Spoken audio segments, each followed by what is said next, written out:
Welcome everybody to another episode. Today we are back here at Kickstart Accelerator, today with Janiss from Notakey. Yes. That was a little bit difficult for me, but we got it.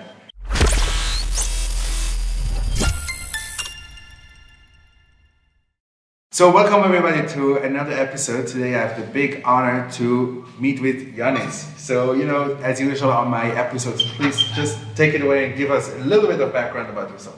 All right. Oh, thank you very much. So my background is that I studied finance, and it was a school where after the studies everybody was working either for a bank or for an auditing company. And I was, I think, one of the only ones who decided to go into technology.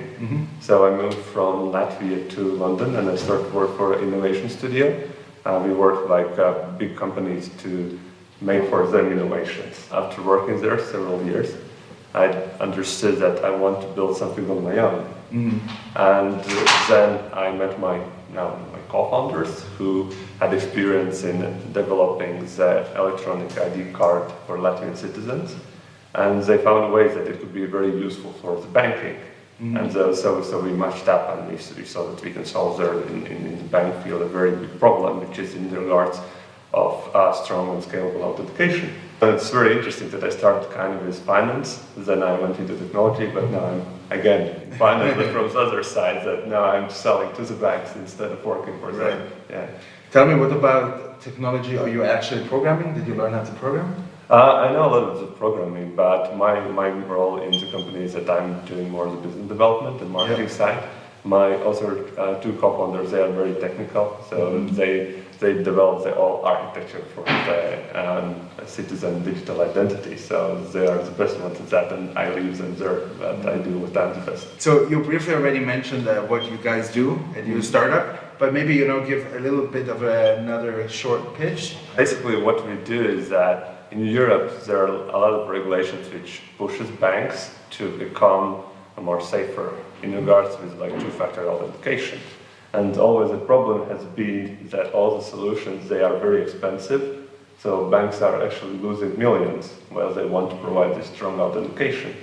And as the European Union had put the deadline that before 2018 all the banks have to have strong authentication, they are in very tricky situation. Do we take these hardware tokens, where you generate the codes, which are very inconvenient, first of all, for the user, and it's also very expensive. So one costs at least 10 euros per user, or they can find something new, and we are providing that something new. So give us a little bit of an explanation what that is, because I like to do to show my audience exactly how they could use your startup. So. Yes. All right. Use some Max, 24, 27 years old, and lives in England. How can he use your startup? Oh, perfect. So there are actually several ways, or several use cases where it can be used. So the easiest one is that, for instance, you want to access your bank. So what happens when you want to access your online bank is that you go there, you provide your ID and password, and then the bank asks for a second verification method. And usually these are hardware tokens or they are a list of codes. Some places it is SMS.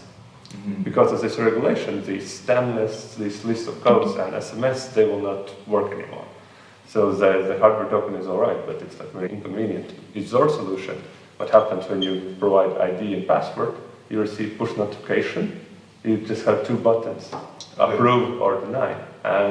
And when you do that, you are let in, and it is done with a very secure cryptography in the background. And the cool thing is that actually it's just possible to do that, because before the technology didn't allow to do it. So that's one thing. The same works also for approving payments. You want to approve payments, receive push notification, you read it, press yes, I want to do it. If the Max is employee of a bank, then he usually also has this problem that when he goes to work, he needs to log into his computer, and there you usually have a smart card that you put into the computer. In our case, again, he provides ID, receive push notification, press approve, and that's it. And the third thing, what we are also allowed to do is that with our technology is that you can sign actual legal contracts. And that's why I was telling that our experience is from developing the electronic ID card for Latvian citizenship, because These cards, usually you can do an application as well, signing legal contracts, like getting mortgage, establishing companies, signing deals with public bodies. And in our case as well, you receive a notification, you can press it, you can see what the document is about, and you press again, like sign or not sign. So that's like very simple. Very interesting. So tell me, I always like to ask a little bit about the expertise. You are basically the perfect guy. You worked in banking and you're selling now to the banks. So tell me a little bit, what do you think where the bank is heading? What will banking, retail banking, let's be maybe more focused, look like in, let's say, 15 to 20 years? I think that there's, because also the same regulations that everybody's talking about this open banking, that banks, they have to open their infrastructure to the third parties. And there's risk, but then there's also opportunity, because from one side, like banks don't want to like become like a utility, just giving services to some other, and they keep the interaction with the clients. So that's the risk. But the good side is that it's actually pushes banks to come up with new innovative products. So I think that banks definitely will become more digital. You can also like see it right now what's happening with the branches. A lot of branches are closed. So the business will be like from the onboarding to how you do the interactions. It will be totally digital, because right now we are also pushing towards that. But you don't have to like go to the branch. You can do everything online. Your identity is checked online. You can interact maybe with these chatbots as well. So you think the next generation will not know the concept of going to a branch? Yeah, I think so. Yeah, it's going there, because it's all about cost. And if you look at the banking, it's just numbers. For sure. Yeah, I guess the challenge biggest is one, how you can like, and that's everywhere, like how you can like do the interaction with the client, like interactive. Because right now when I look at my phone, it's like a static experience. And if you can interact and have like normal conversation, that would be like amazing. Right. So one last question about Kickstart Accelerator. So you just joined the program here. Tell us what is one of those tips that you could give future entrepreneurs that you learned here in the last few weeks already?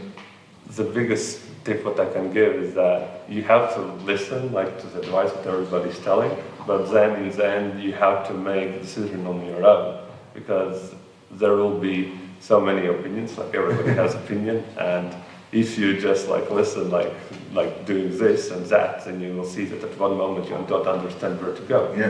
So that's why you need to like have a clear mind where you want to actually be heading yourself. So thank you very much for taking the time to be on the show here, and thank you very much for watching this episode of the Startup Show, and I'll see you very soon with another episode. Have a good day, everyone.